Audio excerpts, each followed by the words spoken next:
Alright, here we go, video number 2, October 2013. Just wanted to give you a bit of an update on some of the progress of our chilies and maybe clarify a few things that were a bit ambiguous and unclear in our first video, having a few camera issues, so I was a bit focused on that rather than actually talking about the topic of the video. So what I thought I'd do is to start off with just an update on some of our chilies for this year. I've just got a little selection out here, maybe show you a couple of comparisons that I'm finding interesting. We've some Trinidad 7-pot Jonas over here, over at the back, these guys over here. And what I've got an example of some plants that were all planted at the same time, all seeds that were germinated at the same time. But in the back, you can see in the black squat pots, there's a couple of examples of plants that have been potted on, whereas there's 3 plants here in these plastic cups, the original germination containers that haven't been potted on, and clearly you can see that the plants that have been left alone have done quite well, progressing quite well, even though I'm about to repot those because the weather is warming up and conditions are getting a bit more favourable, even though, as you can hear, it's still quite windy here in Melbourne. But the weather is certainly still warming up, so I'm going to pot some of these on. Some of the roots have really progressed well in these containers. The ones that have been repotted have really since just been battling transplant shock and having to be really highly managed with moving in and out, inside, outside at night time, etc., so they don't get too exposed. I mentioned in our first video, the weather in Melbourne at this time of the year is really up and down. We still get quite cold nights, some warm days, some cold days, wind, some rain, hot winds, etc., etc. So that plays havoc when you're trying to get some young plants going. So having said that, the ones in the pots at the back I think will be okay. Again, they're just a bit behind, but I think once they take off, and they're starting to show signs of that, this plant right in this very back corner here is by far the worst, probably one that I've got. These very young leaves are all quite yellow, but the plant's hanging in there and there's some new growth on there, so we'll keep the feet up to it and hopefully we'll be alright.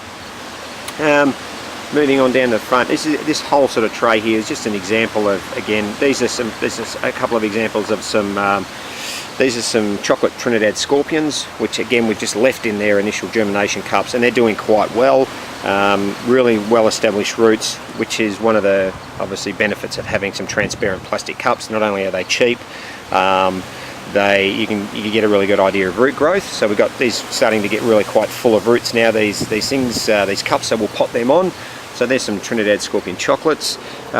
In the middle again is Hell's Bells, right there in the centre. Again, another plant that was transplanted. Didn't enjoy the transplant too much, but it's quite healthy and it's just starting to come on now. So it's really taken a good month or so post-transplanting for these things to really kick into gear. Over in the back, again, some more examples of we've got some little bird's eye style chilies in the back there. Again, one that's been potted on, one that's in a cup. The one that's been potted on, doing okay, but hasn't really progressed beyond the one that's actually in the cup. So again, some good lessons learned this year, and maybe essentially what I've done this year is transplanted too early. Because of our unfavourable conditions, and again I don't have a greenhouse this year with our move, so management's been high in having to bring these plants in. Again, this front corner, this is a bird's eye, or sorry, a Thai. The ones at the back are a bird's eye, the ones here are just a hot Thai. Again, you can see an example of one that's been transplanted versus 2 here that have been left in their cups, doing really quite well. And again, the beauty about these cups here is the roots. You can see that sort of the roots and everything like that. So I'm enjoying the fact you can actually see how well the roots and that are progressing. I'll pop these on probably even today, and I think they'll be alright. Again, our weather's warming up, so I think they're going to be okay. So that's a bit of an example or a bit of an update on some of the plants we've got. I'll get some more shots around the rest of the garden, show you a few more of the plants and how things are progressing and how our veggie garden is progressing in that. Another thing, since our first video, I wanted to mention some of the other additions to the garden. I mentioned in my first video how I was cheating a bit this year. I wasn't doing everything from seed, again because, excuse the traffic over my back fence, But what I did mention was that we were essentially starting from scratch, so we are cheating. So we bought some commercially produced plants this year, and thankfully these days there's some good varieties available. Down in this front garden here, in front of the rhubarb, we've got things like black pearl, we've got red habanero, we've got some black tigers. In the far garden we have got some naga butt, we've got some ahi lemon, fatali. In the pots, again, we've got sort of chocolate habanero, and the list goes on. So we've got no shortage of variety and more, just so we can actually hopefully get up a nice good crop of fruit this year, and maybe get into making some sauces. It's been good because it's been really a year or two without anything happening. Alright, just before we wrap it up, as you can see, still are using polystyrene or foam boxes.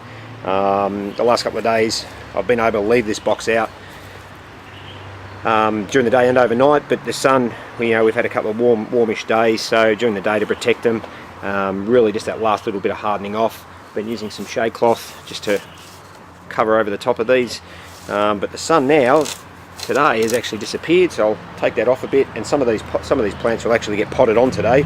This box was in our first video in our shed. Getting to the point where I don't think I need to bring that in anymore. As I say, I'll pop most of those on. I'll give you another update of those once that's done. And some of the natives also in there, like our Banksias, are ready to go. I'll pop them on as well. And my Brachychiton rupestris, the bottle trees in there, are getting close to being able to pot on as well. So it'd be nice to see some of these in pots out in the garden and not having to worry. Alright, very quickly, and apologies again for that abrupt end to that last piece. The SD card filled up and I wasn't watching the display. Just want to make mention of the potting mix that I'm using at the moment. In past years I would have gone for a premium potting mix. Now I'm a little bit more mindful about what I sort of spend on that type of thing, and good idea that I got from Neil at Hippie Seed Company is just to use very much a budget potting mix which you can pick up at Woolworths, Coles, your Bunnings, your Masters types places.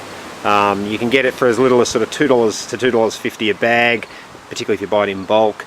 To each bag I add 1 brick of coir or coconut fibre, palm peat, whatever you want to call it, and to that mix I would add 1 of these squat pot plants full of your pelletized chicken manure.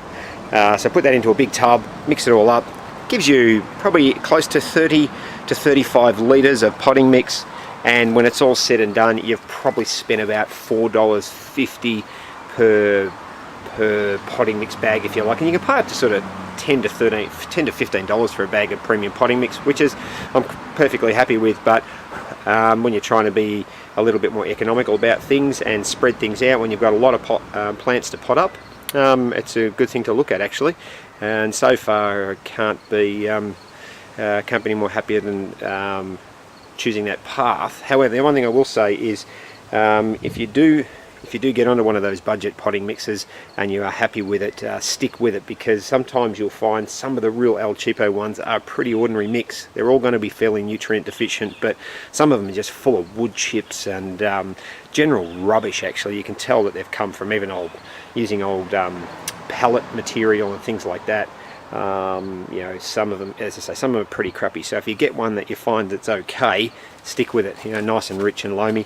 Add your extra bits and pieces, and it should be happy days. Alright, so as I mentioned earlier, I have potted out the rest of my chili seedlings and a few natives. So the coming weeks or so we'll give you an update on those. Cheers, happy growing. Talk to you later.